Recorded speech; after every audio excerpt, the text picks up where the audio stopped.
toda a força do inimigo, e nada vos fará dano algum. Olha o Senhor disponibilizando ferramentas, disponibilizando instrumentos. Ele nos envia, mas não nos envia vazios. Ele nos envia, mas não nos envia desamparados. Não nos envia desabilitados. Ele nos envia e Ele nos enche de ferramentas. E estas ferramentas aqui são ferramentas poderosíssimas. Eis que eu vos dou poder para pisar de serpentes e escorpiões e sobre toda a força do inimigo. Muita gente diz que o inimigo é tão poderoso, é tão forte. Confessa que quem não lê a Bíblia, o inimigo tem alguma força, poderoso é Deus. E sobre toda a força do inimigo, e nada vos fará dano algum. E eu me lembro do texto: enchei-vos do Espírito Santo. E todos foram cheios do Espírito Santo. Quando eu leio estes textos, meus irmãos, eu me lembro também de Marcos. Em Marcos capítulo 16, o Senhor esclarece de maneira muito forte as ferramentas a nós disponibilizadas. Em Marcos capítulo 16, você encontra o Senhor disponibilizando as ferramentas. E disse-lhes: ide. Outra vez o ide aparece. Outra vez o enviar aparece. Outra vez o ir aparece. Por todo o mundo e pregai o Evangelho a toda criatura. Quem crê e for batizado será salvo, mas quem não crê será condenado. Mas como ir? Como enfrentar este mundo? Quando os discípulos estavam aqui com Jesus, eles eram bastante acomodados. Você não encontra um milagre de nenhum discípulo ou apóstolo de Jesus durante o ministério de 3 anos e 6 meses de Jesus. Nenhum daqueles discípulos realizou nenhum milagre. O maior milagre que um deles fez foi cortar a orelha do servo do sumo sacerdote. E Jesus o repreendeu e disse: coloca a tua espada na baía. Quem com fé será ferido. Quem com língua fere, com língua será ferida.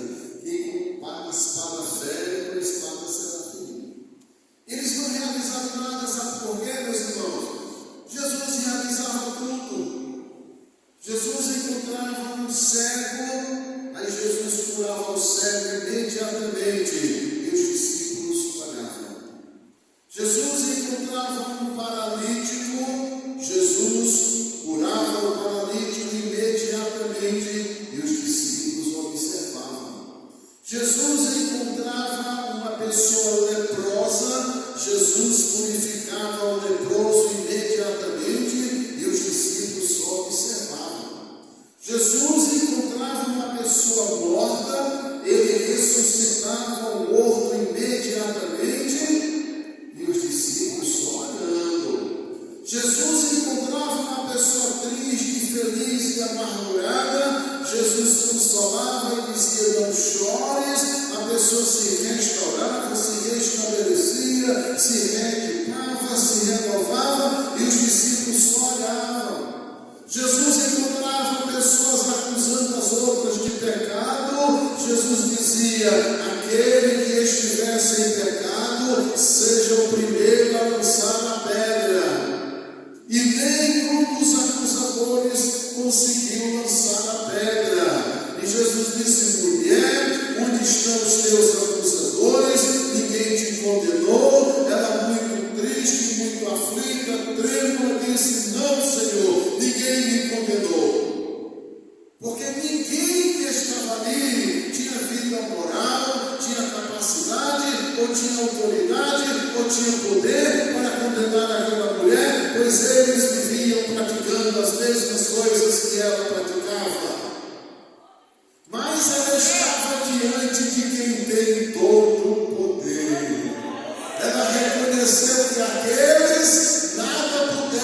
fazer, mas este sim, este poderia fazer algo na vida dela. E certamente ela esperava o pior, que Jesus lhe sentenciasse. Jesus olhou para ela, com um olhar cheio de compaixão, cheio de misericórdia, cheio de amor, e disse: eu também não te condeno. Vai em paz e não peques mais. E os discípulos, olhando, vendo e ouvindo. Jesus já tinha dito que os enviaria como ovelhas ao meio dos lobos.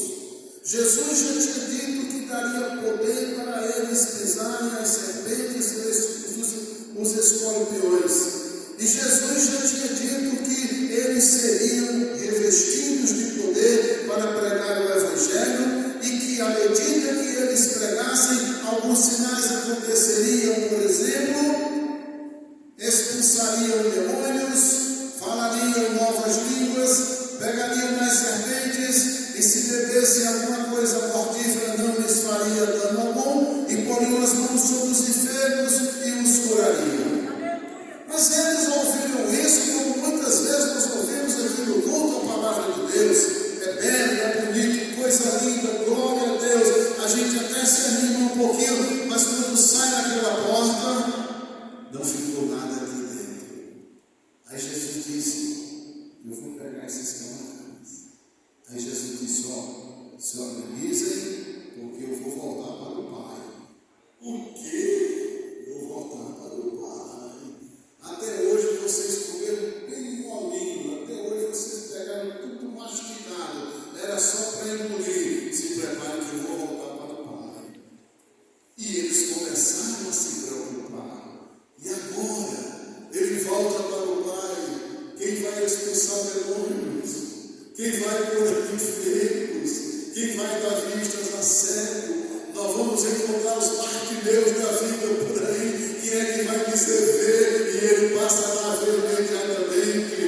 Nós vamos encontrar as pessoas no tanque de Betesda. E quem é que vai dizer: levanta, toma o teu leito e vai para a tua casa? Nós vamos encontrar leprosos. Quem é que vai dizer: vá se apresentar ao sacerdote e ele vai lhe declarar sarado? E eles começaram a ter medo. E é muito crente com medo hoje, meus irmãos. E muitos de nós aqui somos medrosos e estamos com medo porque não conseguimos assimilar o que ele nos ensinou. E quando Jesus percebeu a insignificância medrosa deles, Jesus disse: agora eu vou fazer uma coisa, eu vou dar uma dica para vocês. Disse: Senhor, se me amardes. Aí Jesus coloca na condicional: se me amardes, guardareis os meus mandamentos. Isso é muito forte, meus irmãos. Se me amardes, guardareis os meus mandamentos. E vocês não ficarão aqui sozinhos nem desamparados. Eu rogarei ao Pai, e Ele vos dará outro Consolador. Se vocês me amarem, guardarão os meus mandamentos, me obedecerão, seguirão as minhas instruções. Eu rogarei ao Pai, Ele vos dará outro Consolador. E agora vai se cumprir na vida de vocês o que eu disse: vocês pisarão cobras, pisarão serpentes, pisarão escorpiões, e nada ofenderá a vocês. Até mesmo se a força das trevas se levantar contra vocês, vocês vencerão, porque o outro Consolador estará com vocês, vindo da minha parte. Escutem, meus discípulos, vocês farão os mesmos sinais que eu fiz, vocês ressuscitarão mortos, vocês